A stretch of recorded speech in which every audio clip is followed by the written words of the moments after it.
is not an expedition. It's an execution. I just want to live. Is that so wrong? Why does nobody else want that? They will get their execution.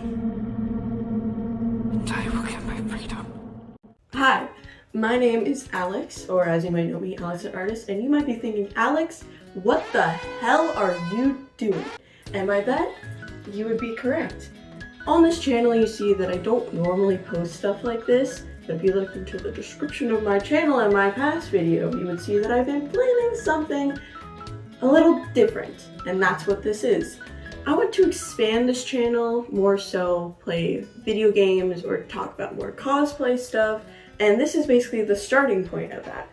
I saw Iron Man twice and I loved it so much that I just wanted to take that costume and put it into cosplay form because those designers were awesome.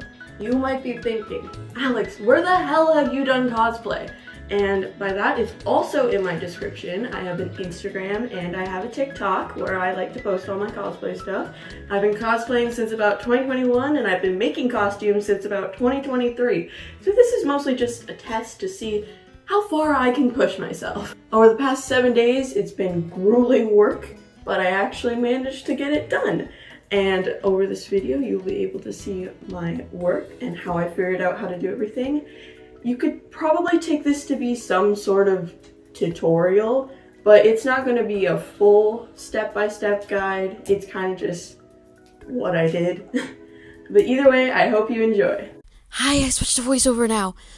Basically what I'm going to be covering in this video are the shirt, pants, harness, hood thing, belt, and any other accessories. During this costume, I also tried 2 new things. Oh my god! Before this project, I had never done resin or weathering, so that was basically, very scary going into this with only a week.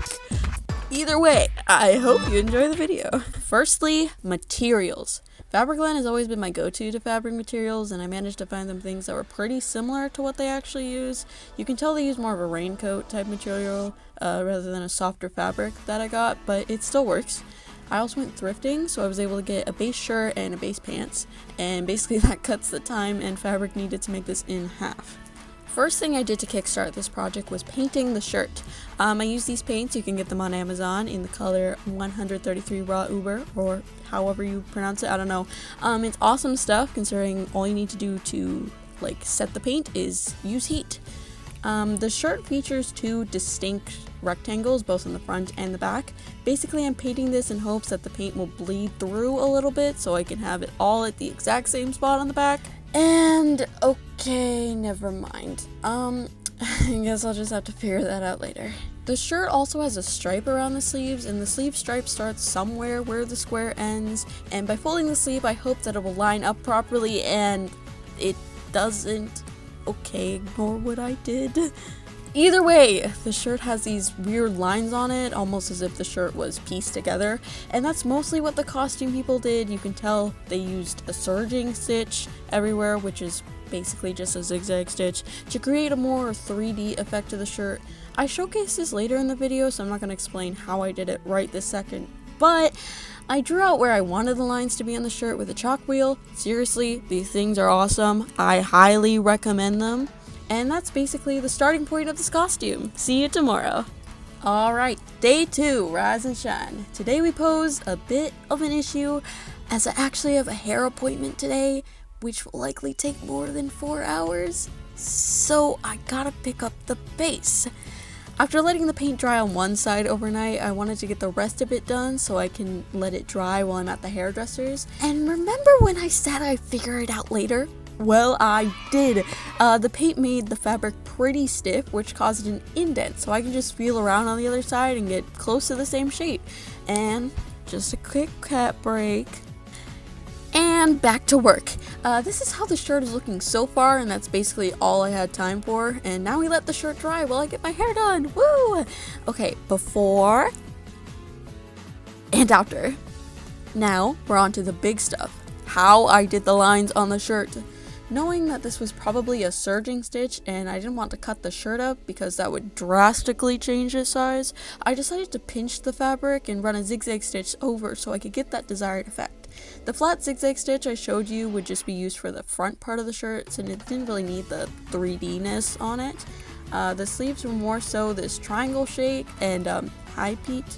Here's basically the visual representation of how I folded the sleeve. My fabric is a lot thicker than what Mark had, so the fabric took more of this curvy shape. I honestly think it adds to the costume, so I'm pretty happy with how it turned out. Here's me showing more of the sleeve, and of course I run out of thread. Here's the front part of the shirt, just a simple zigzag stitch. Make sure not to catch the back of the shirt when you do this, because the small zigzag stitches like this are really difficult to seam rip.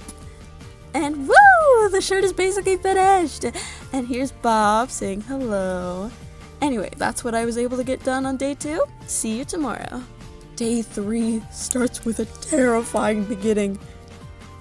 Resin!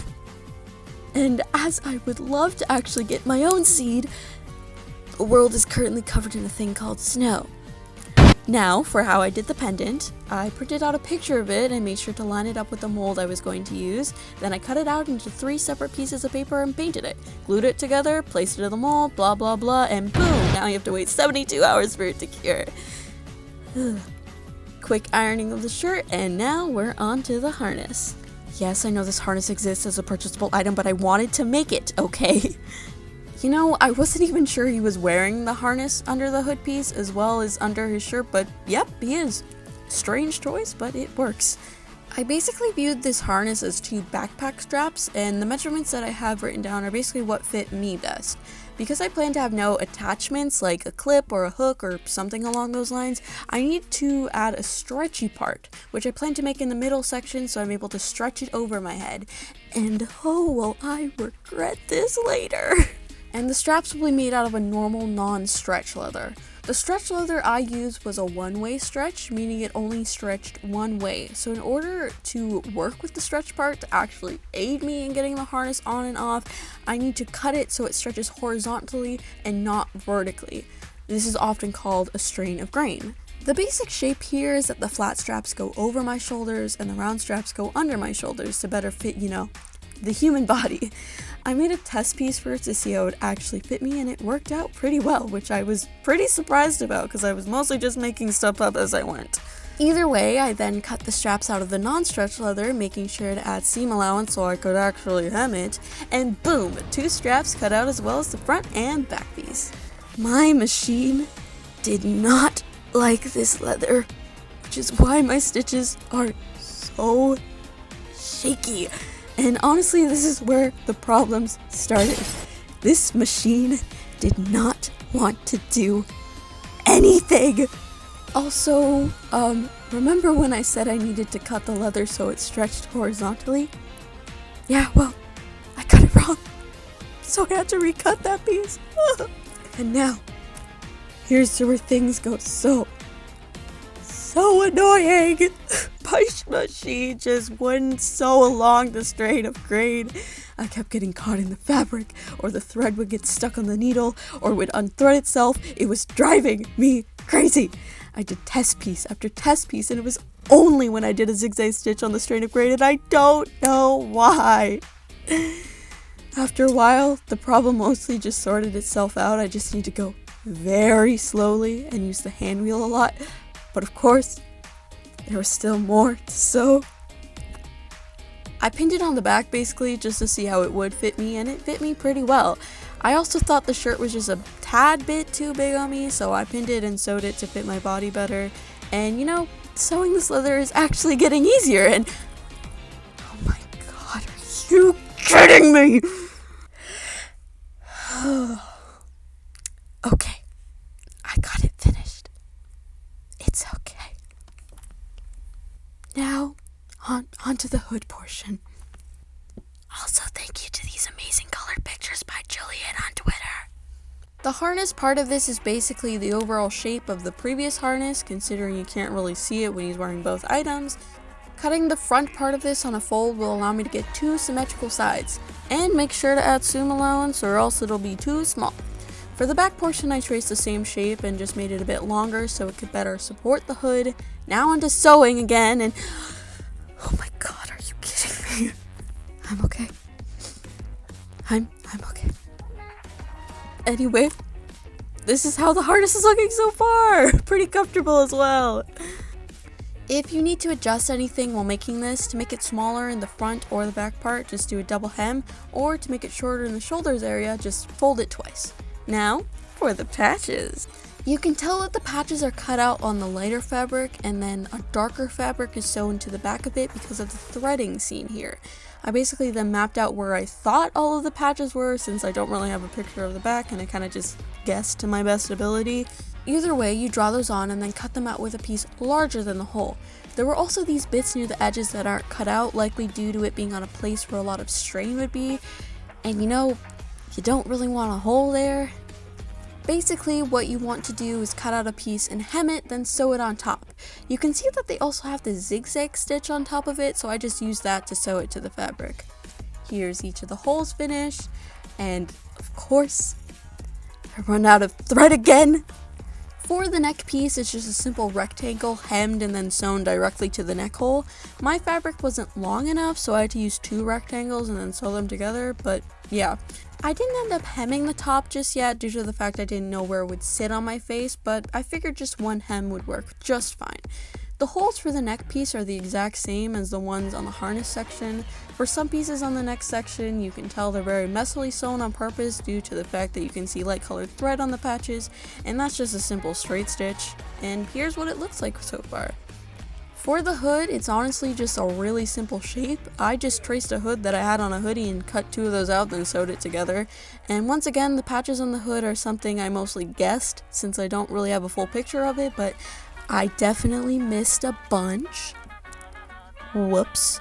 My hood was a little too short for my head, so I just added a rectangle to it at the bottom and then pinned it to the neck hole on the outside of the original rectangle that was sewn there. You can basically tell that the rectangle is also there on the inside, so you don't have to cut it or anything, due to you also being able to see the hem here. So I sewed that all together and boom, you have a hood. And here's how everything is coming together so far. Woo! And that's all the work I did for day 3. See you tomorrow.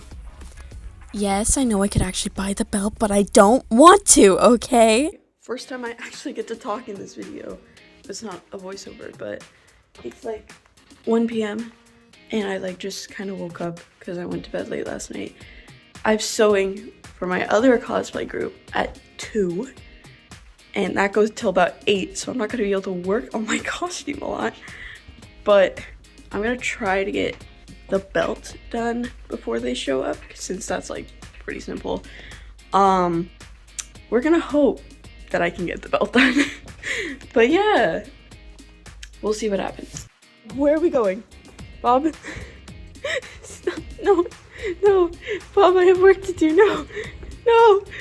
Wait, a quick overview of the costume. This is just glued and sewn down, but also like through 1 layer. It would be better for me to do a double hem on the hood because you can actually see this, but I don't know if that would make the hood too small. Harness, this is, like I said, stretch. Everything's so jagged, I hate it, but whatever. Yeah, the zigzag stitch. I might dye the arms a darker green because that's what it looks like in the pictures. Overall, I'm pretty happy with how it's turning out. These are annoying. I ironed them, like I said, but it's fine. I'll find the right clasp for this soon. For the belt, it's just 1 long strip of fabric. I measured my waist and cut it about 1 inch longer due to the fact that I'll need to sew a clasp to it. For these little things on the belt, they're just some rectangles that are hemmed on this metal piece. I completely forget what they're called. And it's put through and then sewn closed. I found the center of the belt and then angled them how I wanted, pinned them, and then sewed them together. Woo! They were a bit floppy, so I just used some fabric glue to stick them down. So I was able to get most of the belt done. I just don't have the correct clasp. But you know, we made it good for time. Hell yeah. This is how the resin cure is looking so far. It's not moving anymore when I like tilt it and stuff, so it's good. 72-hour cure, so a couple more days. My other sewing project took up most of the day, so I was only able to get the belt done, so see you tomorrow.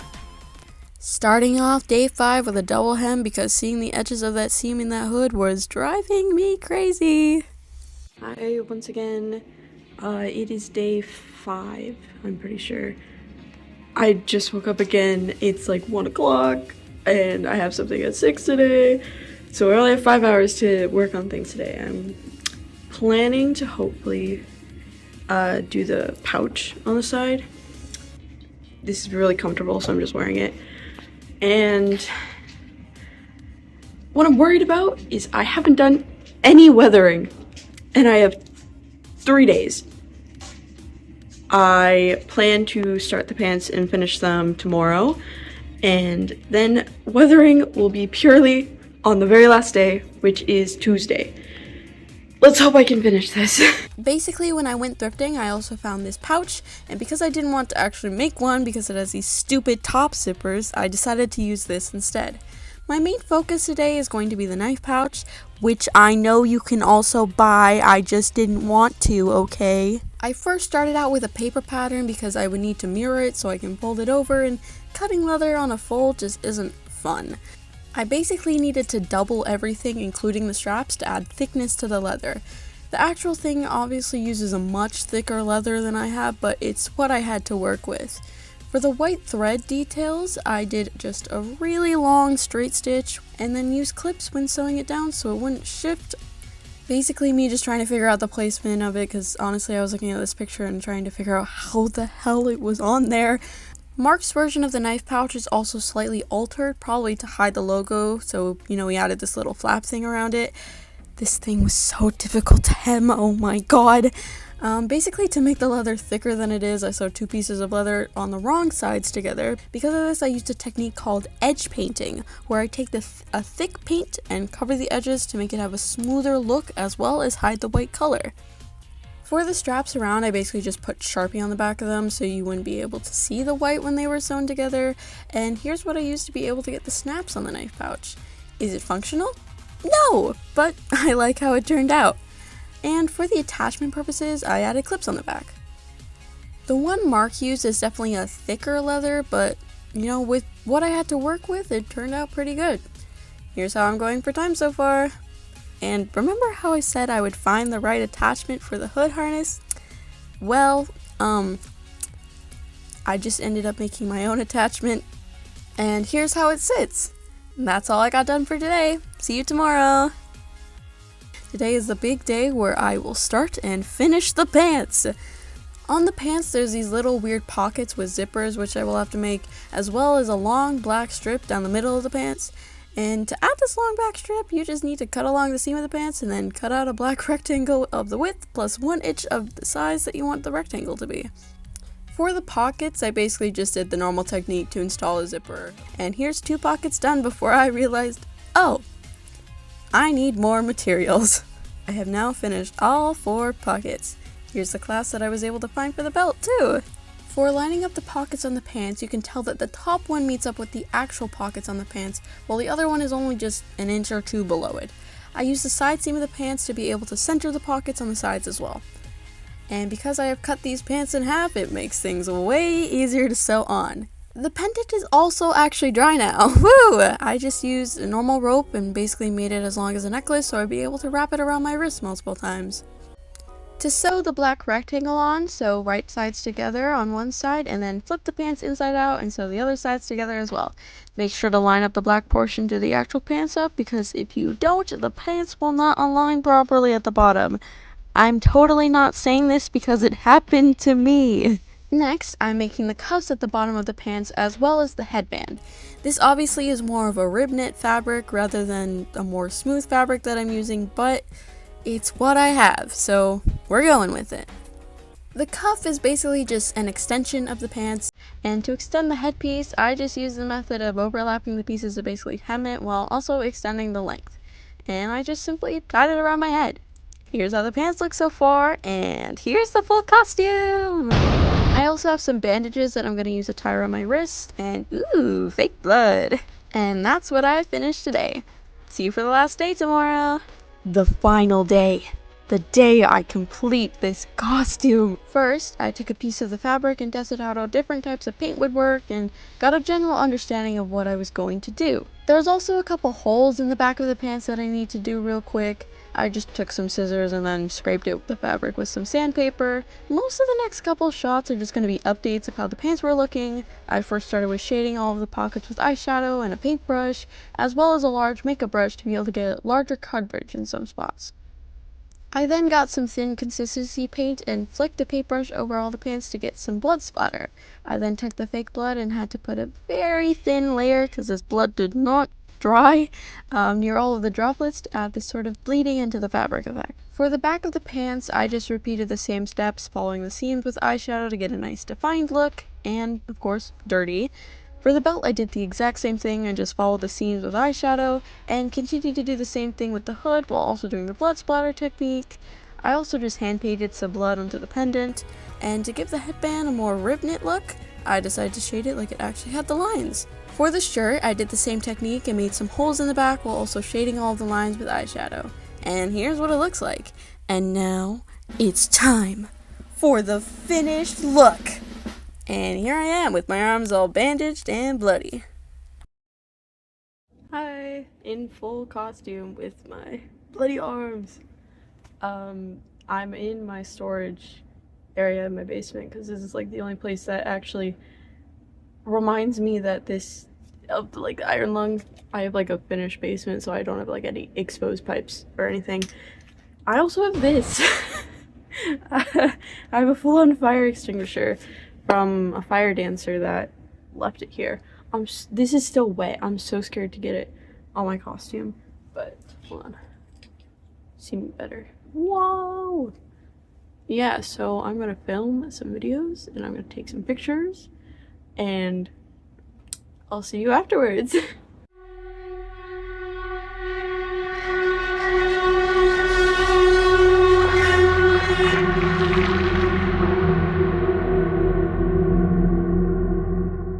Oh yeah, really funny thing, my tape is falling off.